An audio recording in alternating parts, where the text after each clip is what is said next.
नमस्कार दोस्तों, study with Dev channel में आपका स्वागत है। दोस्तों, पिछली वीडियो में हमने नदी अपर्दन तक देखा है। आज हम देखते हैं विश्व की भूगोल में, वर्ल्ड जियोग्राफी में पवन अपर्दन एवं स्थलाकृतियाँ।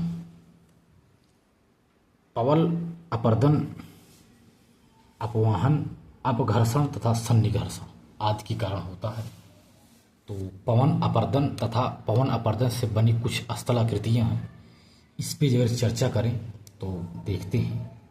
पवन द्वारा निर्मित स्थल रूप अपर्दनात्मक तथा निक्षेपात्मक दो प्रकार के इसके स्थल रूप हैं, कुछ अपर्दन के कारण, कुछ निक्षेप के कारण।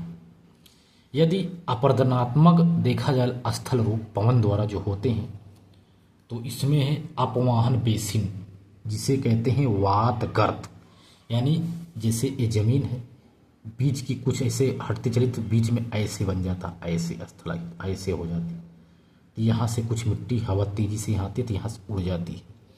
इन्हीं को ही वात, यानी वात माने होता है हवा, वायु, इन्हीं को ही वात गर्त कहते हैं, यानी अपवाहन बेसिन। ये भी एक स्थल रूप है। दूसरा है इंसेल वर्ग। इंसेल वर्ग है जैसे ये जमीन है, यहाँ से कुछ ऊपर के उड़ गए तो यहाँ से उड़ गए, यहाँ तो ऐसे कुछ ऐसे भीटे की तरह खड़ा हो जाता है, इसे वर्ग कहते हैं, यानी इंसेल वर्ग का निर्माण हो जाता है। कुछ छत्रप शिला ऐसे इधर से चारों तरफ से उड़ जाते हैं, इधर से चारों तरफ पेड़ के वृक्ष के आकार का हो जाता है, जिसे छत्रप शिला कहते हैं। यह भी पवन द्वारा है, इसका निर्माण होता है, ये भी एक स्थल रूप है। भूस्तंभ है, कुछ भूस्तंभ है, यानी भूस्तंभ है, ये भूम है, नीचे से कुछ बन जाता है स्थल, ऐसे गड्ढे के रूप में इसका निर्माण हो जाता है, इसी को भूस्तंभ आकृति कहते हैं, ये भी स्थल रूप है। एक है जीवजैन है, यानी इसका रूप ऐसे है, ऐसे ये जीवजैन है, यानी स्थल है, इसके चारों तरफ से मिट्टी हट जाती है, तो ये जीवजैन एक स्थल रूप है। ये भी पवन द्वारा ही बनता है, यानी पवन द्वारा वातगर्त यानी अपवाहन बेसिन, इंसेल वर्ग, छत्रप शिला, भूस्तंभ, जीवजैन। इसके बाद यारदंग है, जिसे धरातल है, बीच बीच की उड़ जाती है गड्ढे की तरह, ऐसे एक पटरी की तरह, देखो यहाँ स्पेस फिर स्पेस आदि जो बनता है, इस आकृति को यारदंग कहते हैं। यह भी वायु अपर्दन यानी पवन अपर्दन द्वारा होता है। एक है ड्राई कांटर है, देखो स्थल रूप है, कटा पीटा सा है, ड्राई कांटर के रूप में यह बनता है, ये भी है। एक है जालक शिला है, ये जालक शिला है, जाली के रूप में छिद्र हो जाती है हवाओं के द्वारा मिट्टी में, जमीन में, इन्हीं को ही स्थल रूप, ये भी निर्माण है, ये भी है एक, ये पवन द्वारा बनता है। एक है पुल खिड़की की तरह है, देखो ये पुल खिड़की की तरह बना है, पुल खिड़की की तरह, ये बीच में स्पेस है, पुल बन गया, पुल की तरह एक बन गया है निर्माण, ये भी पवन द्वारा निर्मित स्थल रूप है। यह है अपर्दनात्मक, अपर्दन के कारण। कुछ निक्षेप के कारण बनते हैं, जैसे बालू का स्तूप, देखो यहाँ देखो ये बालू है, स्तूप, इनका स्तूप बन गया है, देखो वात गर्त है, गड्ढा, गर्त में इस गड्ढा होती है, भी देखो स्तूप बन गया है, स्थल है बालू का स्तूप। एक है लोयस पठार, यानी लोयस पठार है, देखो ये धरातल है, इसमें देखो पतरा सा इसमें पठार बन गया है, इसके ऊपर ये लोयस का पठार है, निक्षेपात्मक है। यह है पवन अपर्दन एवं इनकी कुछ स्थलाकृतियाँ, आज भी हमने चर्चा की है। अब देखते हैं हिमनद यानी हिमानी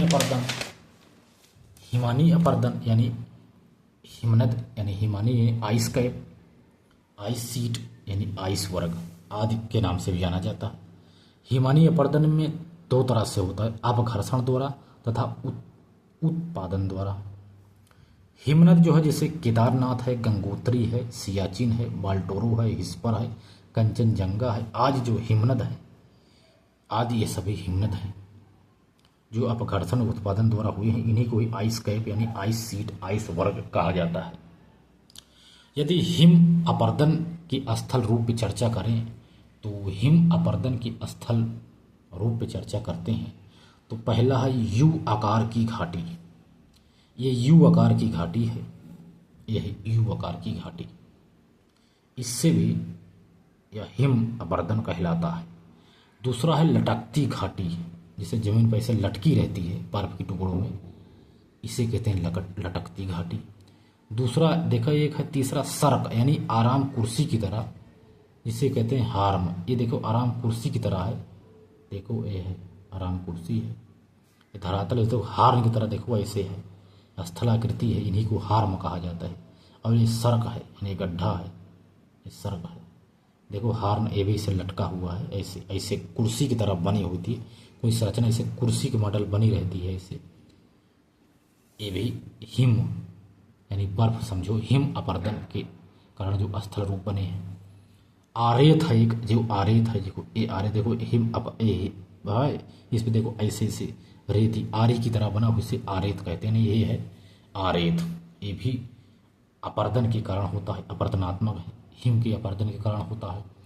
इसके बाद एक कोल संरचना बनती है, देखो कोल, ये बर्फ है, ये भी बर्फ, बीच में देखो गड्ढा सा हो गया है, एक कोल अपर्दन है, कोल, ये भी एक स्थल रूप है।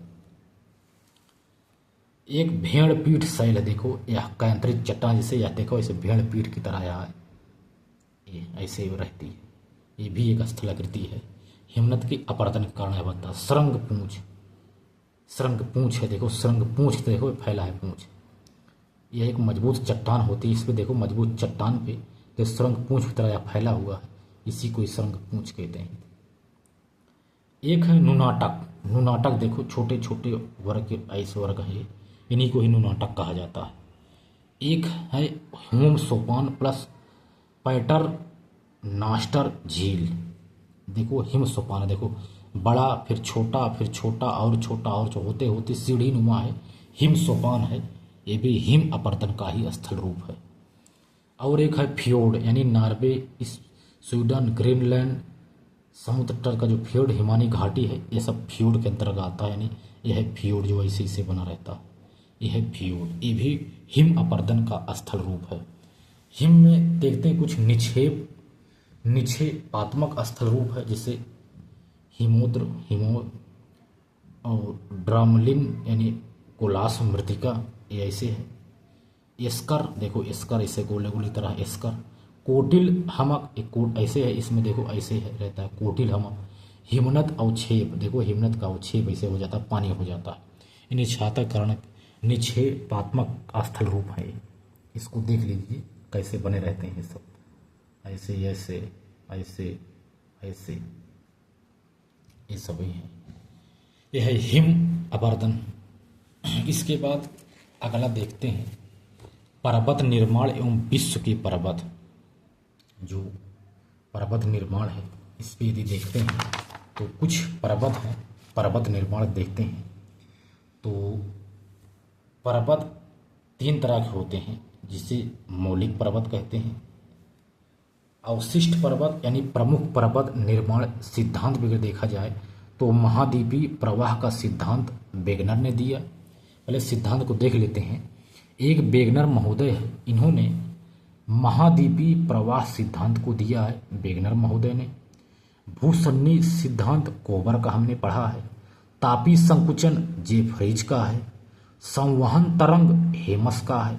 रेडियो एक्टिव सिद्धांत जोशी का है तथा आधुनिक प्लेट टेक्टोनिक सिद्धांत आदि हमने प्रमुख पर्वत निर्माण सिद्धांत के बारे में हमने पढ़ा है।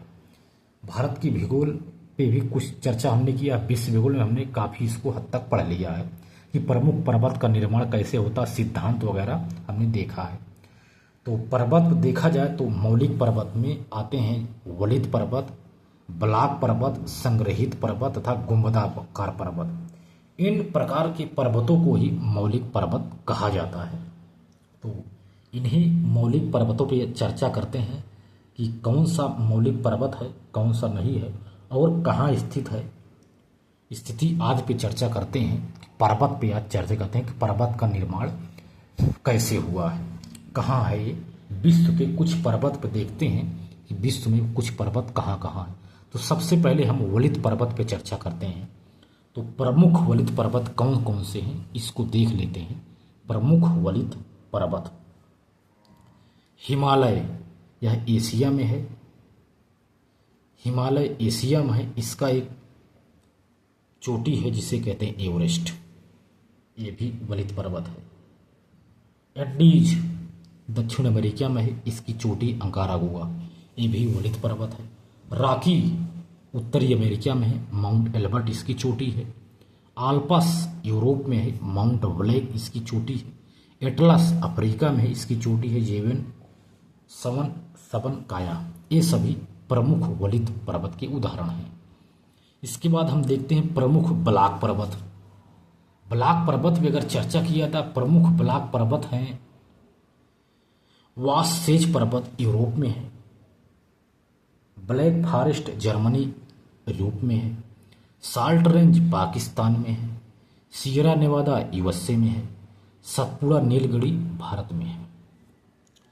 कुछ गुंबदाकार भी पर्वत हैं जो हमने बताया गुंबदाकार पर्वत।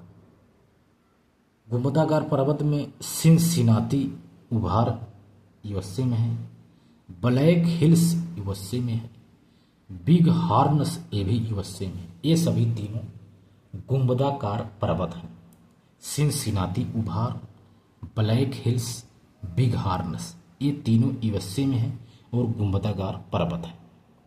इसके बाद हम देखते हैं संग्रहित पर्वत। हमने 4 प्रकार के बताया ना संग्रहित। इन संग्रहित में जैसे हुड रेनियर पर्वत यूएसए में है, चाहे हुड पर्वत चाहे रेनियर, ये संग्रहित पर्वत है।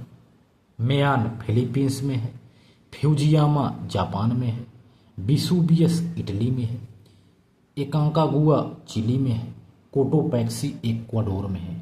ये सभी जो पर्वत हैं ये सभी संग्रहित पर्वत की श्रेणी में आते हैं। इसके बाद हमने मौलिक पर्वत बताया, दूसरा अवशिष्ट पर्वत। अवशिष्ट कुछ पर्वत अवशिष्ट पर्वत के उदाहरण हैं।